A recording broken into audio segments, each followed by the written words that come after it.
That's not just a milestone, it's a moment in music history. In an era driven by spectacle, Jimin's Who didn't roar, it resonated. It didn't storm in with viral marketing or Western cosigns. It arrived quietly, delicately, like a secret the world was meant to hear, slowly. Think about it. No performance stages, no radio payola, no TikTok dance, not even an English version. Just a voice, a truth, a feeling. And in return, Sipao 1.8 billion hearts listened. In just 343 days, Who reached 1.8 billion streams, the fastest for any Asian artist, and the sixth fastest of all time across the globe.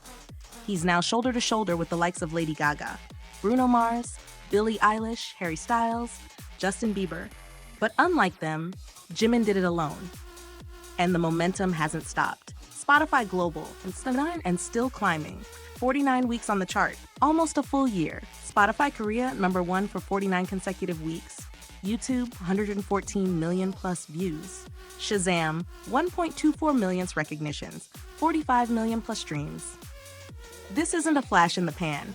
This is a legacy unfolding in real time. But the most powerful part of Who is not what it achieved. It's why it achieved it. Because it didn't just ask for attention, it asked a question.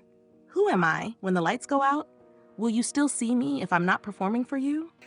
And millions, billions answered, we see you, we feel you, we're still here. Who is not just a song, it's a pulse, a memory, a soft rebellion against everything loud, shallow, and temporary. It's the kind of song you cry to in the dark, and the kind you whisper to someone who needs hope. It's proof that vulnerability is power, that softness can shatter records. That quiet truth will always rise, even in the noisiest world.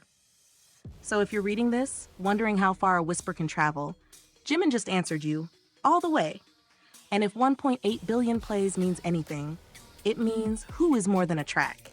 It's a movement, it's a mirror, it's a masterpiece. And it's not done echoing yet.